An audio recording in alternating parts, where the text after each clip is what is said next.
नमस्कार। आप सभी को नरक चतुर्दशी की शुभकामनाएं। आज हम बात करेंगे भारत के प्रधानमंत्री श्री नरेंद्र मोदी की और उनके हिंदुत्व के प्रति समर्पण भाव की। काफ़ी लोग पूछ रहे हैं कि नरेंद्र मोदी जी हिंदुत्व के लिए क्या कर रहे हैं, हिंदुओं के लिए क्या कर रहे हैं।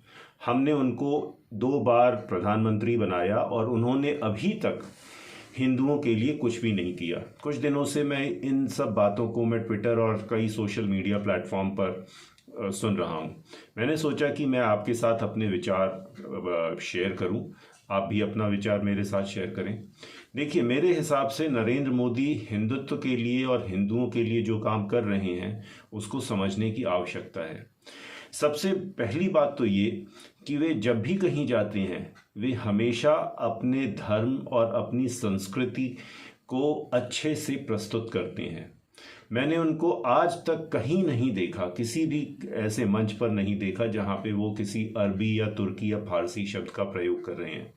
पिछले 7 साल से तो मैंने किसी इफ्तार पार्टी को होते नहीं देखा, राष्ट्रपति भवन में भी नहीं देखा और ना किसी मंत्री के आवास पर नहीं देखा।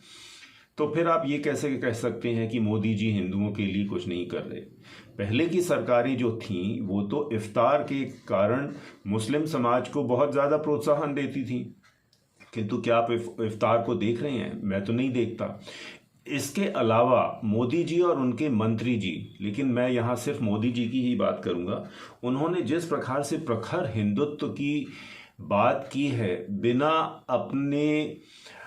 बिना उस कट्टरपंथ को दिखाए, वह एक प्रशंसनीय बात है। किसी भी कार्यक्रम में मोदी जी अक्सर हमारे उपनिषद या वेदों के मंत्र या सूक्तों या इन सब चीज़ों का अक्सर वर्णन करते हैं। तो इन सब बातों से एक आम हिंदू को संबल मिलता है, एक आम हिंदू को एक ताकत मिलती है कि जब हमारे देश का राजा हिंदुओं के लिए इतनी स्पष्ट रूपी बात कर रहा है तो हम क्यों ना करें। दूसरी बात आती है अयोध्या और बनारस नाम के शहरों के बारे में। मुझे पूरा विश्वास है कि आप में से कई लोग अगर अयोध्या नहीं तो बनारस गए होंगे विभिन्न कारणों से, और ये दोनों शहर पिछले कई सालों से बहुत गंदे रहते थे, बिल्कुल उपेक्षित। इनफैक्ट अयोध्या का दूसरा नाम तो फैज़ाबाद था। अयोध्या नगर जो था वो फैज़ाबाद ज़िले में आता था और अयोध्या का जो दूसरा भाग था उसको फैज़ाबाद कहा जाता था। पिछले साल या बल्कि इसी वर्ष आदित्यनाथ जी ने पूरे अयोध्या का नाम अयोध्या कर दिया और फैज़ाबाद को अयोध्या का एक अंग बना दिया। ये एक महत्वपूर्ण चीज़ है जिसे हमें नोट करना चाहिए। लेकिन इससे भी बड़ी चीज़ ये है कि अयोध्या और वाराणसी नाम के शहर जो पहले गंदे होते थे, अब आजकल न सिर्फ स्वच्छ बल्कि काफ़ी मॉडर्न और काफ़ी उनमें अच्छी अच्छी सुविधाएं भी हो गई हैं। कहने का मतलब ये है कि अयोध्या और वाराणसी, जिसके कारण भाजपा को इतने सारे वोट मिले, इतना सारा समर्थन मिला, इतना सारा ताकत मिली, क्या उन शहरों को ऐसे ही गंदा छोड़ देना चाहिए था?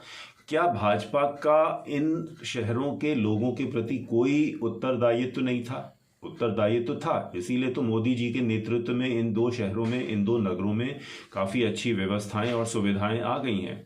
इस चीज़ को सोचने समझने की आपको मतलब आप समझिए, अगर इन शहरों को अगर वो हमेशा ऐसे इसी प्रकार से गंदा रहने देते जैसे रायबरेली और अमेठी को गांधी परिवार ने किया था, तो फिर इन नगरों में मोदी जी और भाजपा की क्या साख रहती? आप खुद ही सोचिए।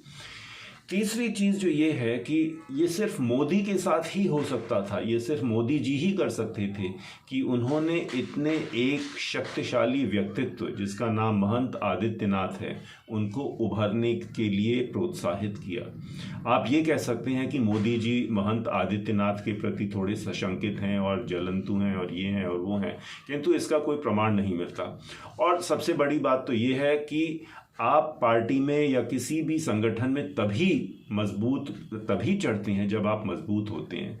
और यहाँ महंत योगी आदित्यनाथ न सिर्फ एक मजबूत नेता हैं बल्कि उन्होंने मोदी जी के समर्थन के कारण वो सफलता प्राप्त की है जो शायद संभव नहीं थी। आज मेरे ख्याल से अगर 100% नहीं तो कम से कम 70-80% हिंदू, जिन लोगों ने महंत योगी जिन्होंने मोदी जी को वोट दिया है, वे चाहते हैं कि महंत योगी आदित्यनाथ जी अगले प्रधानमंत्री बने। खैर 2024 में तो ये संभव नहीं है, अगर हो पाएगा तो ये 2029 में ही होगा।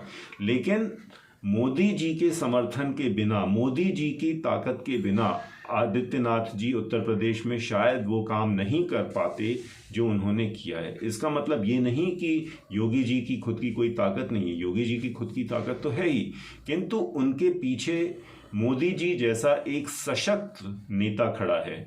और आज हम सभी लोग योगी जी को हिंदू हृदय सम्राट कहते हैं। अब हम आते हैं एक और चीज़ पर जो बहुत कम लोगों को मालूम है, वो है हिंदू स्टडीज़ के बारे में। आपको शायद ये नहीं मालूम होगा कि करीब 12 या 13 केंद्र सरकार की यूनिवर्सिटीज़ में हिंदू स्टडीज़ नाम का एक करिकुलम शुरू किया है। ये अभी कुछ दिन पहले की ही बात है।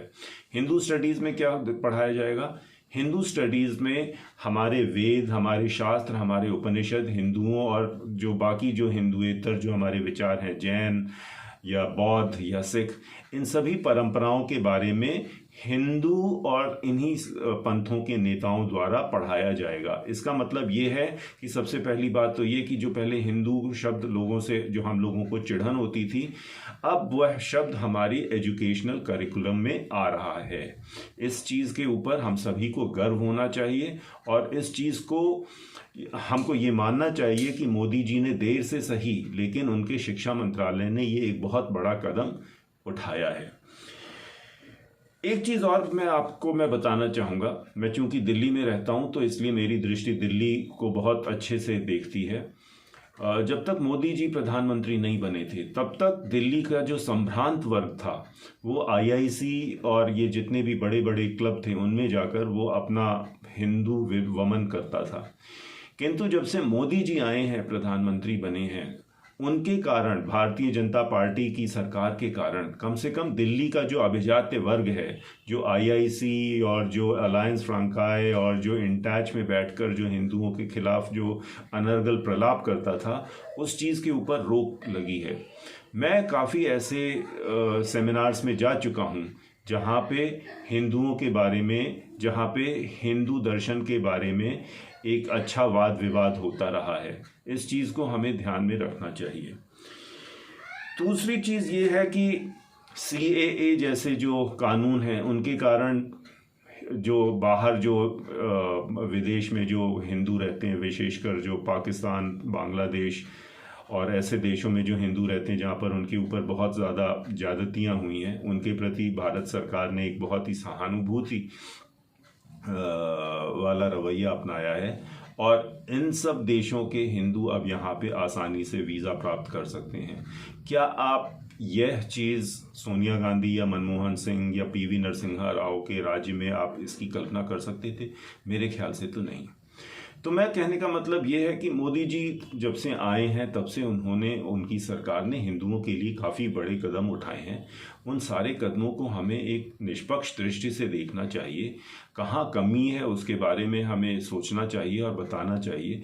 किंतु ये कहना कि मोदी जी ने बिल्कुल हिंदुओं के लिए कुछ भी नहीं किया, यह एक बहुत ही उपहास वाली बात है और इसको हमें इस चीज़ के ऊपर ज़्यादा ध्यान नहीं देना चाहिए। लेकिन फिर भी मैंने ये वीडियो इसलिए बनाया ताकि मेरे जो मित्र हैं, मेरे जो साथी हैं, वो इस चीज़ को एक बार फिर से सोचें कि मोदी जी ने हिंदुओं के लिए क्या किया। आज बस इतना ही, बाकी अगली बार। नमस्ते।